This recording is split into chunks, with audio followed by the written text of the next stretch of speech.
Hello friends, আমি শঙ্খ নিয়ে চলে এসেছি সিনেমাস্কোপের একটা ফ্রেশ এপিসোড, ফ্রেশ কন্টেন্ট। আজকে যে সিনেমাটা নিয়ে কথা বলবো, অ্যাকচুয়ালি এই সিনেমাটাকে নিয়েই আজকে কথা বলবো। সেই সিনেমায় কে কী করেছে আর তার আগের কী কাজ, এই বিষয়গুলো নিয়ে আমরা ঘাটাঘাটি করবো না খুব একটা। তার কারণ কিছু নেই, ঘাটাঘাটি করতে ইচ্ছা করছে না, তাই জন্যই শুধুমাত্র নিট অ্যান্ড ক্লিন এই সিনেমাটাকে নিয়েই কথা বলবো। সিনেমাটা কেমন লেগেছে অ্যান্ড অল। সিনেমাটার নাম হচ্ছে সিতারে জমিন পর, ডিরেক্ট করেছেন আর.এস. প্রসন্ন, এবং ছবিতে আমির খান, জেনেলিয়া দেশমুখ, ব্রিজেন্দ্র কালা, এদের মতো নামি দামি সব অভিনেত্রীদের দেখা যাচ্ছে। আচ্ছা, ছবির মিউজিক শঙ্কর এহসান লয় করেছেন। এবার ঘটনা হচ্ছে, আমি আসি। আচ্ছা, এই ছবিটি 2018 একটি দারুণ স্প্যানিশ ফিল্ম, চ্যাম্পিয়ন্স থেকে, অফিসিয়াল রিমেক চ্যাম্পিয়ন্সের। তো এই ট্রিভিয়াগুলো দিয়ে দেওয়ার পরে আসি আমরা ছবিটাতে, একদম নিট অ্যান্ড ক্লিন আজকে কথা বলবো ছবিটা নিয়েই। ছবিটার গল্প যেভাবে শুরু হয়েছে, ছবিটার মধ্যে প্রথম একটা জিনিস বলি, প্লাস মাইনাস পয়েন্ট বলবো না, কতগুলো পয়েন্ট জাস্ট আলোচনা করবো যে ছবিটার মধ্যে কিন্তু তেমনভাবে কোনো টুইস্ট অ্যান্ড টার্নস নেই। তার কারণ হচ্ছে গল্পটাই তেমন ডিমান্ড করে না, খুব সহজ একটা ন্যারেটিভের মধ্যে দিয়ে, গল্পের বুননের মধ্যে দিয়ে গল্পটা সিতারে জমিন পর গেছে, যেটা দেখতে ভালো লাগবে। 2 নম্বর পয়েন্ট হচ্ছে, ছবিটার মধ্যে যে সাটল বিষয়গুলোকে নিয়ে ও দেখিয়েছে, একজন সাসপেন্ডেড একজন বাস্কেটবল কোচ, সে হাইটে শর্ট, বিভিন্ন জায়গা থেকে সে বিতাড়িত হয়েছে, এবং তার পরবর্তী ক্ষেত্রে সে একটা কিছু কারণের দরুন সে আসে, যেটা ট্রেলারে অলরেডি এস্টাবলিশ হয়ে গিয়েছে, নতুন করে চেপে বলার কিছু নেই। আসে কিছু অটিস্টিক বাচ্চাদের বাস্কেটবল শেখাতে, বাস্কেটবল কোচ হয়ে, এবং তাদের একটা টুর্নামেন্টে রিপ্রেজেন্ট করানোর জন্য। তো এই বিষয়টার মধ্যে দিয়ে তার ভেতরের যে পরিবর্তনটা হয়, তা নিয়েই সিতারে জমিন পর। এবার বক্তব্য হচ্ছে, তারে জমিন পরের মধ্যেও এই বিষয়টা দেখা গিয়েছিল, সিতারে জমিন পরেও এই বিষয়টা দেখা গিয়েছে, কিন্তু ইন দ্য মিন টাইম যে ধরনের ছবিগুলো হচ্ছে, যে এই মারামারি খুনোখুনি, একদম র বিষয়গুলোকে নিয়ে যে যে একটা একটা এরা চলছে এখন, যে এই ধরনের ছবিগুলোই হচ্ছে, এবং ছবিগুলো এরকম নয়, ছবিগুলো হিটও করছে। এবার বক্তব্য হচ্ছে, তার থেকে একদম সরে গিয়ে আমির খান বানালেন সিতারে জমিন পর। কেন? আমির খান কিন্তু আবার সেই পুরনো ফর্মে তিনি ফিরে এলেন, যেটা আমার ব্যক্তিগতভাবে খুব ভালো লাগলো। তার কারণ হচ্ছে, এই প্রচুর হয় না, এক ধরনের ছবি দেখতে দেখতে কিছুটা হলেও টেস্ট বদলানোর জন্য এই ছবিটা খুব রিফ্রেশিং ছবি একটি। এই ছবিটার মধ্যে খুব যদি কেউ এই চাহিদা নিয়ে বসে যে আমি এমন কিছু টুইস্ট দেখবো, এমন কিছু টার্নস দেখবো যেগুলো আমাকে নাড়িয়ে দেবে, না, এরকম সেরকম নেই। আউট অ্যান্ড আউট একটি ড্রামা, যে ড্রামাটার মধ্যে দিয়ে খুব সুন্দর একটি ড্রামা, এবং ড্রামার মধ্যে দিয়ে গল্পের বুননটা হয়েছে। এবং অদ্ভুতভাবে বিষয়টা হচ্ছে যে যখন যখন থেকে ছবিটা শুরু হয়েছে, কখনোই মনে হয়নি যে ক্লাইম্যাক্সটা খুব পড়ে যাচ্ছে।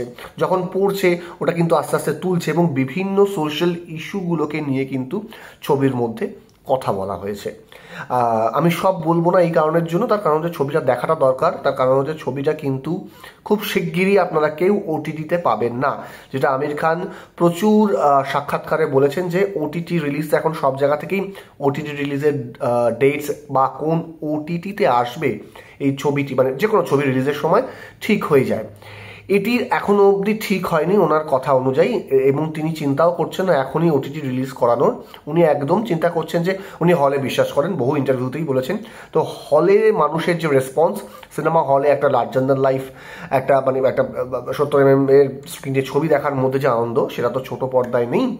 টেলিভিশন বলুন বা tab, mobile, laptop and all, এতে নেই। তো সেইটাতে আমির খান বিশ্বাস করেন, তিনি বহু সাক্ষাৎকারে বলেছেন, এবং আমার মনে হচ্ছে যে the OG Aamir Khan is back, যেটা আমার খুব ভালো লাগছে। কেননা আমির খানের আমি নিজে খুব ভক্ত বলবো না, কিন্তু আমির খানের প্রচুর ছবি বেসিক্যালি ভালো লাগে। তো সেই বায়াসনেস থেকে একদমই বলছি না, এই কথাগুলো একদমই বলছি না, কিন্তু সিতারে জমিন পর অবশ্যই দেখা উচিত। সিতারে জমিন পর এরকম নয় যে one time watch and all, হয় না, কিছু ছবি যতবার দেখবেন তত আপনাকে নতুন করে ভাবাবে। এরকম বহু বাংলা ছবি আছে বা বহু তেলেগু ছবি আছে, বহু আপনারা বিদেশি ছবি দেখতে পারবেন, ফ্রেঞ্চ বলুন, হলিউডের বলুন, ইংরেজি বলুন, দেখতে পারবেন। তো এরকম ধরনের তো এই ছবিটাকে ইগনোর করার কোনো অপশন নেই। যতটা ভালো ছবির স্ক্রিপ্ট, যতটা ভালো ছবির ন্যারেটিভ, যতটা ভালো ছবির সিনেমাটোগ্রাফি বলুন, মিউজিক বলুন অ্যান্ড অল, সব কিছু কিন্তু ছবির মধ্যে একদম প্রপারলি রয়েছে। এবার আর একটা বিষয় যদি অভিনয়ের জায়গা থেকে আসি, আমির খানকে অনেকেই ক্রিটিসাইজ করেছেন যে তিনি না, তার একটা প্যাটার্ন চলে আসছে, মানে লাল সিং চাড্ডা ফ্লপ হওয়ার পর, মানে ফ্লপ বলবো না, তেমনভাবে বক্স অফিসে খুব বেশি সাফল্য না পাওয়ার পর কিন্তু একটা সময় এসেছিল যখন মানুষে বলছিল যে আমির খান এক ধরনের এক প্যাটার্নের অভিনয়, তার ওই চোখ পিটপিট করা, বড় বড় চোখ করা নল, এই বিষয়গুলো আসছে। মানে পিকেতেও এরকমভাবে দেখেছেন, লাল সিং চাড্ডাতেও দেখেছেন, 3 ইডিয়টসের ক্ষেত্রেও দেখেছেন। তো এই বিষয়গুলো বারবার উঠে আসছিল, কিন্তু এই ক্ষেত্রে কিন্তু তিনি ওই বিষয়টা, ওই স্টিরিওটিপিক বিষয়টা যেটা নিয়ে কোটানকোট মানুষ কথা বলছিলেন, সেই বিষয়টা থেকে হয়তো বেরিয়ে গিয়েছেন। তো উনি বারংবার বেরিয়েছেন এবং এটাতেও আমার মনে হয়েছে যে বেরিয়ে গিয়েছেন। এবং আরেকটা বিষয় যে অন্যান্য যে বাদবাকি 8-9 জন অটিস্টিক যারা, যে মানুষগুলো, যে বাচ্চারা অভিনয় করেছেন, তারাও খুব ভালো সুন্দর করে তাদের কাজ করানো হয়েছে। জেনেলিয়া দেশমুখ খুব সুন্দর, মানে জেনেলিয়া ডেসুজা আর কি, খুব সুন্দর অভিনয় করেছেন। তার সঙ্গে তো ব্রিজেন্দ্র কালা বলুন, যারা ছিলেন তারা তো দুর্দান্ত, এদের তো কথা বলারই, মানে কী বলবো, মানে আমার সেই দৃশ্যতা নেই তাদেরকে নিয়ে খুব বেশি কথা বলার আর কি, দুর্দান্ত অভিনেতা। তো অবশ্যই সিতারে জমিন পর আপনারা হলে দেখুন, এই ছবিটি বড় স্ক্রিনের জন্যই তৈরি। Don't wait for the OTT release of Sitaare Zameen Par, go and watch it on cinema hall. So আজকের সিতারে জমিন পার নিয়ে আড্ডা সিনেমাস্কোপে এইটুকুনি। আরও ভালো ভালো কন্টেন্ট এবং নতুন নতুন কন্টেন্ট দেখার জন্য অবশ্যই সিনেমাস্কোপকে সাবস্ক্রাইব করে দিন, লাইক শেয়ার করতে ভুলবেন না।